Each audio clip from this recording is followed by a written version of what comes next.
I'm Olek Novak, this is Chasing Cars, and this is the Audi SQ8 E-Tron. Now, very recently, we checked out the entry-grade model into the Audi Q8 E-Tron range, the Q850 E-Tron, but today we are stepping it up to the top of the range. We're moving up by 30 grand to unlock more features, more performance, 3 motors, and an S Performance badge. So today is all about seeing what the SQ8 is like to drive, whether it's worth it over the base model Q850 E-Tron.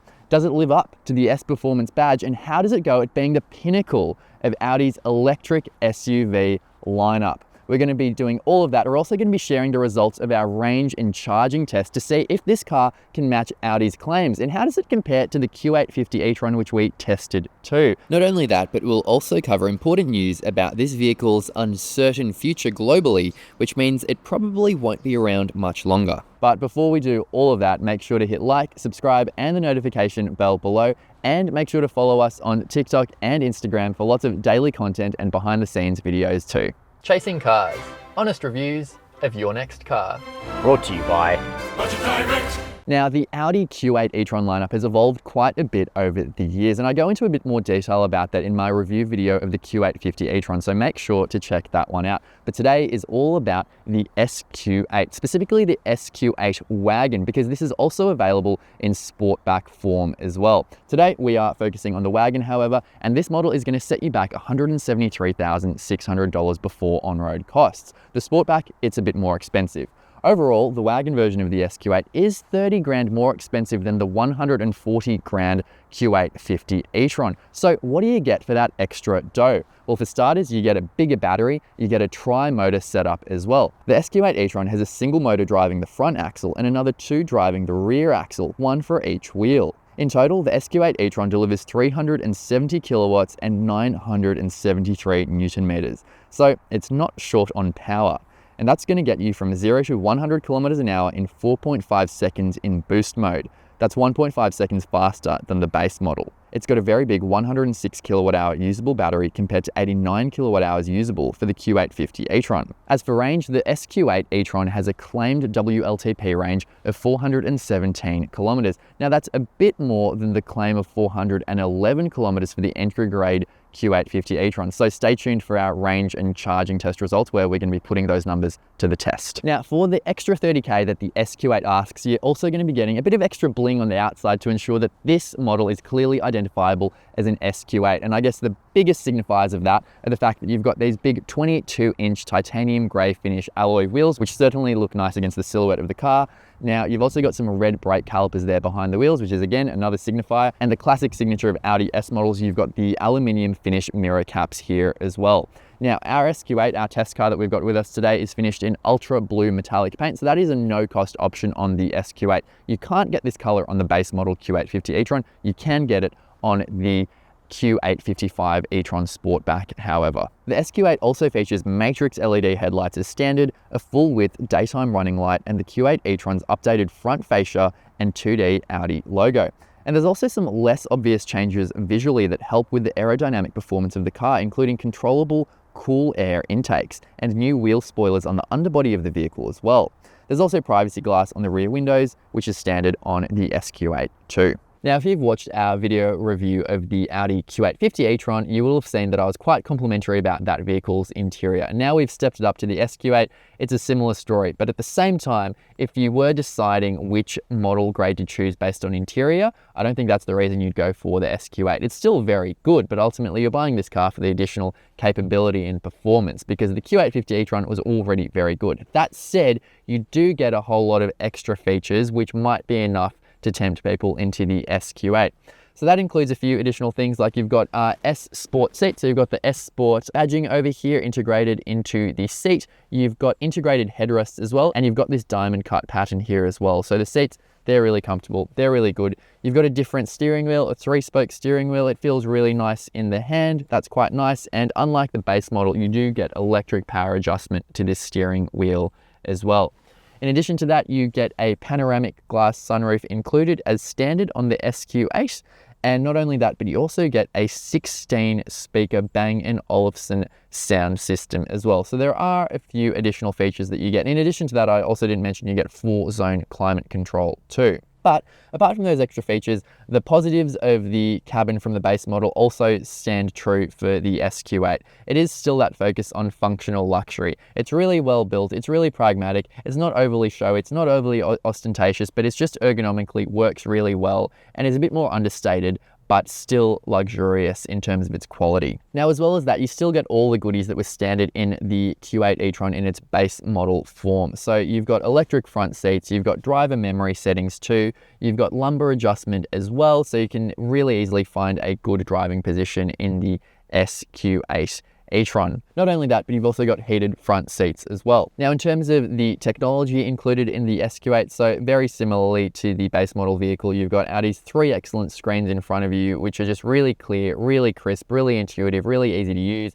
You do have a few differences because with Audi's 12.3-inch virtual cockpit screen over here in front of you, while it is largely the same as the base model, you've got a few more options for configurability because you can choose between classic, sport, and e-tron sport layouts, as well as the configurability that was already offered on the base grade model. So that is really good. In terms of the screens over here, like the base model vehicle, really intuitive, really easy to use. They're just clean and there's not an overload of information, which is good. It's quite simple. So with so many things going to behind a screen now, it's good that Audi's managed to find a way that actually is quite relatively easy to use. And I do appreciate the haptic feedback on the screen as well. In terms of the climate controls below that, as I mentioned in the Q850 E-Tron, really clear, really legible, really easy to use, and I appreciate the fact that they are always there. So the screens are really good. Of course, you've got wireless Apple CarPlay and Android Auto as well.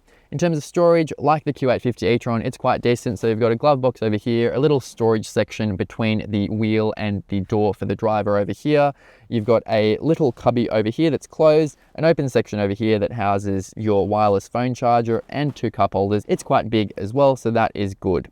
In terms of the cabin quality, it all feels really well built, quite well screwed together. Perhaps some of these materials over here, they're not too hard and scratchy, but maybe they're not quite as premium as some of the other materials you might find on lower parts of the door trim over here. So that's just something to note. But before we check out the back seats, what options can you get on the SQ8? You can add virtual mirrors. They're going to cost you an additional $3,500. I haven't experienced them on an SQ8, but I'm happy with standard mirrors, to be honest. You can also get a sensory package for an extra $9,600. That's going to score additional digital matrix LED headlights, LED projector lights with the E-Tron logo, power-assisted soft close doors, heated outer rear seats, an air quality package, a sunshade for the rear windows, and full leather for the upper dashboard and lower interior elements too. The experience in the rear seats of the SQ8, like the base model variant, it's really good as well. So for me, at 183 centimeters tall, I've got an ample amount of space. I'm sitting behind my own driving position right now. My leg and knee room is good. Toe room is pretty decent. In terms of headroom, not bad, maybe slightly impacted by the fact that we've got the panoramic sunroof, but overall I've got enough room. Visibility, maybe slightly impacted by the fact you've got integrated headrests, but overall it is quite good in terms of the visibility of the cabin. The panoramic sunroof does add a bit of light into the cabin, which is good. The seats really comfortable, as again, you've got the diamond contrast stitching on the seats, and the outboard seats really comfortable. As with the base model, the middle seat is quite firm, so that is just something to take into account. They're much more comfortable in the outboard seats. In terms of amenities, they're better in the SQ8 because you've got 4-zone climate control. So you've got a little screen here where you can adjust the climate control settings for the rear passengers on either side, which is pleasing to see. As well as that, you've got a 12-volt connection over there, 2 USB-C ports, air vents that correspond with the climate controls, and you've got 2 map pockets over here too. Not only that, but you have a center armrest over here with 2 cup holders as well. And then in terms of build quality, it's also very good. You've got an additional 2 air vents over here as well, so that's quite good. And cabin plastics, look, they are not as good on the door tops over here in the rear, but otherwise they're quite nice over here, so that's interesting. Premium, less premium, but overall it still feels really solidly well screwed together. You've got some storage sections over here where you can put some bottles as well. So overall, rear seat passengers will be able to travel in quite decent comfort in the SQ8. All right, let's check out the boot space on the SQ8, and it is a very similar story to the Q8 E-Tron. So you've got 569 litres of boot space. If you were to fold the rear seats down, that will open up 1,637 litres of boot space. Now, it is the more practical option compared to the Sportback, which has about 528 litres of boot space. So we've got a bit more space in this, and also given the wagon shape, it's just that bit more practical for storing big items. If you're getting an SUV, my personal preference would be to get an SUV shape. Now, in terms of amenities, you've got a few additional features. You've got a cargo net over here, which is a useful feature. You've got some nets here separating different compartments for storing things like a first aid kit. You can drop the seats quite easily by pulling these latches like so. You've also got some lights over there, some hooks there for your grocery bags. You've got a cargo cover, which is easy to pull out and attach like so. And as well as that, you've also got a temporary spare wheel under here too, which is great to see, as well as an additional storage area there too. Before we get to our highway range test and efficiency test results, let's chat ownership costs, and they are the same as the Q8 E-Tron. So Audi's thrown in a few things. So you get 6 years of free roadside assistance, 6 years of free servicing as well on the Audi SQ8. Not only that, but you get 6 years of complimentary charging through the ChargeFox Australia network too. Now, in terms of service intervals, it's every 30,000 kilometers or every 2 years, whichever comes first. And in terms of warranty, the SQ8 is covered by Audi's 5-year unlimited kilometer warranty, and the battery is covered by an 8-year 160,000 kilometer warranty. So what about range and efficiency? Well, the claimed WLTP range for this vehicle is 417 kilometers. At least the range claims are quite accurate based on our results that we have received. Now, while the SQ8 E-Tron has the biggest battery of the range, its added weight and extra power means that its range claim is only marginally bigger than the Q8 E-Tron, and its efficiency is worse. But it is a performance variant after all. We conducted our official Chasing Cars electric car range test, taking the vehicle on a set route of 180 kilometers and achieved a consumption figure of 26.1 kilowatt hours per 100 kilometers, and an implied total range of 406 kilometers, 6 kilometers more than the 400 kilometer result we recorded for the Q8 E-Tron. So the Q8 E-Tron range does not have a massive range figure, but both those figures are very close to Audi's range claims, and both variants did better than their efficiency claims too. But if range is a key factor for you, then the Q8 E-Tron Sportback presents the most compelling package with a claimed WLTP range of 454 kilometers and a 25.6 kilowatt hour per 100 kilometer efficiency figure. Now, in terms of charging, the SQ8 has a maximum DC charging capacity of 170 kilowatts. Now, in terms of AC charging, the limit is 11 kilowatts, but you can beef that up to 22 kilowatts by optioning a 22 kilowatt AC charging package. Now, in terms of Audi's claimed charging performance, they say that it can get from 10 to 80% charge in 31 minutes using DC charging. We tested that out and we got bang on 31 minutes, so that is quite accurate. We managed to achieve it. And we also conducted our official Chasing Cars charging test to see in a highway road trip scenario how long it would take to add 300 kilometers of range, from 50 kilometers of range to 350 kilometers of range using fast DC charging, and that took us 35 minutes. The Audi SQ8 E-Tron is also covered by a 5-star ANCAP crash safety rating from when the Q8 E-Tron was tested a few years back, so you've got that added peace of mind. You've also got a whole suite of active and passive safety features, including the likes of autonomous emergency braking, lane keep assist, adaptive cruise control, rear cross traffic alert, and a whole lot of other features too. But ultimately, this is an S model, so we need to see how it drives. All right, well, those expecting a thunderous growl of a V8 engine like you can get in the SQ8, might receive that. I've just switched it on and that's what it sounds like. So let's take the SQ8 for a spin and see what it is like. Now, overall, this vehicle, we're going to break it down. So I guess firstly, we'll start with performance, given this is a performance-focused vehicle. And what can I say? This is an effortless vehicle. It is very powerful. The tri-motor setup does an excellent job at moving this 2.65 ton beast on a road. So the claimed 0 to 100 kilometer time in boost mode is 4.5 seconds. And this vehicle is not lacking in power. Understatement. It is definitely not. But at the same time, it doesn't feel like it has that ballistic kind of pushback that you might get in some sub 4 second performance EVs out there. That's not to say this vehicle isn't fast, because it definitely is. The power is there and it is highly capable in that sense, but it's not ludicrous, for want of another word. And I guess a big part of that comes down to the fact that it weighs a lot. But despite the weight, the motors do a very good job at getting the car moving very briskly. And if you're doing a sportier drive or on a highway where you need to perform a high speed overtake, then the vehicle just, I'm coming back to the word effortless, it is highly capable of doing what you want, whenever you want, and always has ample amount of power to give in any situation. So it's quite impressive in that regard. That said, when you are driving it around town, that is one observation I did have, is that having spent quite a few days in the Q8 E-Tron, and then after that jumping into this vehicle for a week, around town you don't really notice the difference. It's really only when you're demanding a bit more of it at higher speeds that you can feel, oh yes, there's more power here, and you're really accelerating. But around town, daily driving, it felt like a very similar experience. The power delivery is also very natural, very linear, very progressive. It's not an overwhelming vehicle to drive. It's quite easy to modulate. And I think regardless of driving level, it'll be quite an easy car to get accustomed to, because when you're not pushing it, it is a really smooth, serene drive experience. So that's a good thing about the SQ8 E-Tron. So performance is there. It is a fast vehicle. Apart from that, what about the handling?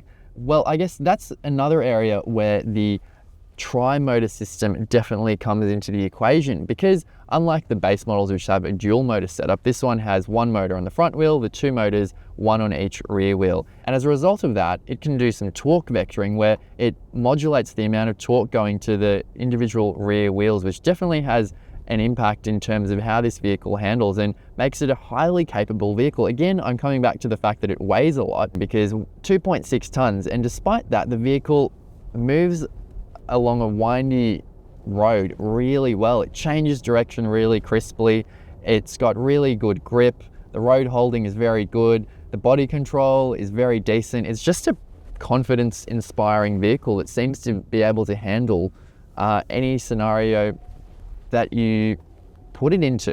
Ultimately, in terms of experiencing the limits of this vehicle, based on the scenarios I've been able to test it out, I've been able to get a sense of it being a supremely capable vehicle that can handle some pretty high speeds with a lot of aplomb and confidence. But I haven't been able to really find its limits, because you can't really do that on in regular driving experiences on public roads. So it's probably got more power than more people will ever need, and that's definitely an understatement, because the Q8 E-Tron also was very adequately powered, probably also more power than most people will need, and this one has even more power. But at the same time, why not? It's an SQ8. You want the best vehicle out there, and the fact that it has it is why you buy it at this price point. So the power is there. It handles very confidently as we take a few bends around our test track. We're getting it up to speed.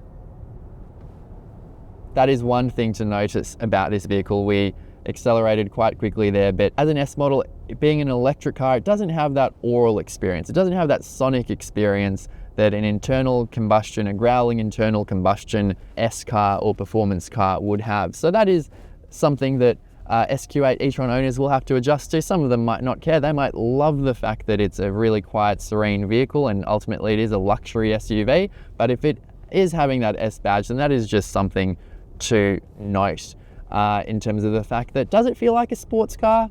I'm not sure it feels like a sports car. It feels like a highly capable, luxurious performance EV. And that brings me to a bit of a left of field comparison in terms of navigating electrification while still delivering that engagement and emotional kind of sonic experience of old internal combustion cars. And I think Hyundai has done a very good job with that. So I haven't driven the Ioniq 5N, but the Chasing Cars team are quite big fans of that vehicle and the level of fun factor that it delivers with its artificial sounds that might sound gimmicky, but do a really good job at adding to the experience, both emotionally in terms of the fun, but also in terms of the feedback it gives the driver.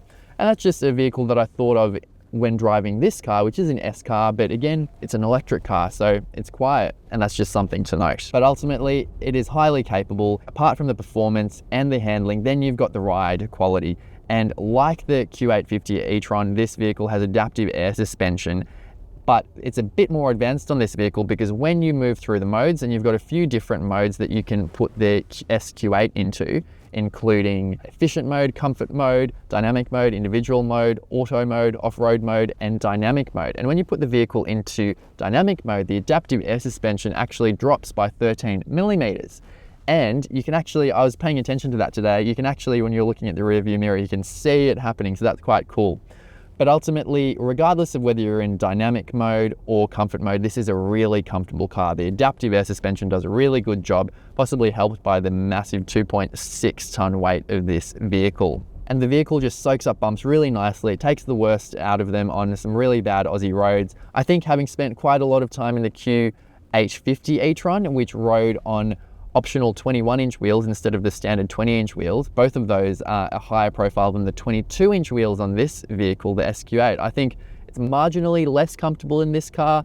I think those base model vehicles were maybe just that tiny bit more absorbent just due to their high profile tires. But again, that's just noticing some minute observations that you'd really only maybe notice when you drive the vehicles, if you were to drive the vehicles back to back, because ultimately this is still a really comfortable car.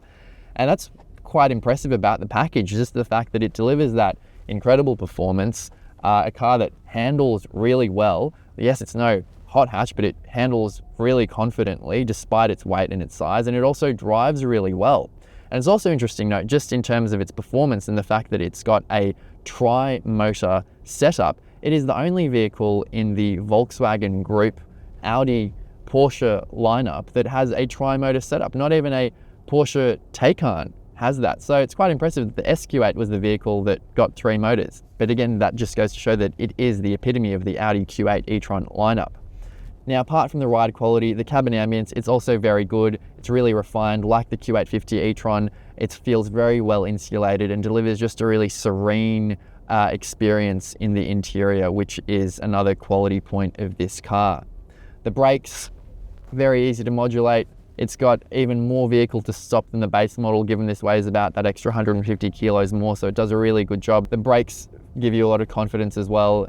It doesn't feel like a cumbersome vehicle to stop in any regard. So really the SQ8 is quite a well-rounded performance luxury EV and that nails the brief of delivering that incredible performance mixed with solid luxury. And it does it in a package that, while this is an SQ8, you can tell it's an SQ8, it's got the big wheels, it looks a bit sporty, it looks a bit special, but it's still just a bit more understated than some of its other competitors and has that element of class to it. So I think a lot of people will appreciate the look of this SUV. But at 173 grand, you would want this to be the ultimate epitome of what Audi can offer in terms of performance electric SUVs, and it does seem to do a really good job at just delivering a really good balance between that comfort and performance. As I mentioned, while it delivers that performance, does it deliver that emotional kind of excitement of an S badge? Look, it's a brave new world of electrification. I'm not sure it necessarily does, but at the same time, for what it sets out to achieve, it delivers a really quality package that is very confidence inspiring to drive and just feels like it can do anything and be king of the road in. So, and that's what you want from this type of SUV. And for those that do want that sonic excitement, there is still internal combustion variants on offer. So it's great that we ultimately at this point, we're living in an exciting time where we do have the choice. And for those who want the effortlessness and the quietness and luxury of the EV, then I'm sure they won't be disappointed with what this package does offer. A final important consideration for prospective buyers is that Audi has all but confirmed the discontinuation of the Q8 and SQ8 E-Tron in announcing that the Brussels factory where it's produced will close early 2025. Earlier, the brand had released a statement signalling this eventuality and also noting a decline in orders for the electric luxury class electric segment globally. Soon, Audi will be releasing the newer, more advanced Q6 E-Tron in the higher volume segment below, so there is the chance it could fill the void left by the Q8 E-Tron if it winds up in Australia. Ensure to consider this if looking to purchase a model in the Q8 E-Tron range. And there you have it. Those are our initial thoughts on the Audi SQ8 E-Tron. More power, more capability, and more bling for an additional $30,000. But is it worth it over the Q850 E-Tron? Well, in some ways, purely pragmatically, you're getting a less efficient car, you don't really get any additional extra range, and as well as that, will you really be able to exploit the power and capability and performance on Australian roads? Probably not. But all of those comments probably miss the point, because if you're already spending 150 grand on an electric luxury SUV, you're probably going to want the best that Audi can offer. And in terms of the Q8 E-Tron lineup, this definitely lives up to that. It is a highly capable performance EV that delivers a luxury experience that can't really put a foot wrong. It does the job very well if you can afford it. But those are just our initial thoughts on the SQ8 E-Tron. We'd love to know what you have to think. Would you get the SQ8 E-Tron? Would you get the wagon? Would you get the sportback version? Would you get another model in the lineup entirely? Or would you look to a competitor? And if so, who? Let us know in the comments section down below. While you're there, make sure to hit like, subscribe, and the notification bell, and also make sure to follow us on TikTok and Instagram too. And as always, thank you for watching Chasing Cars.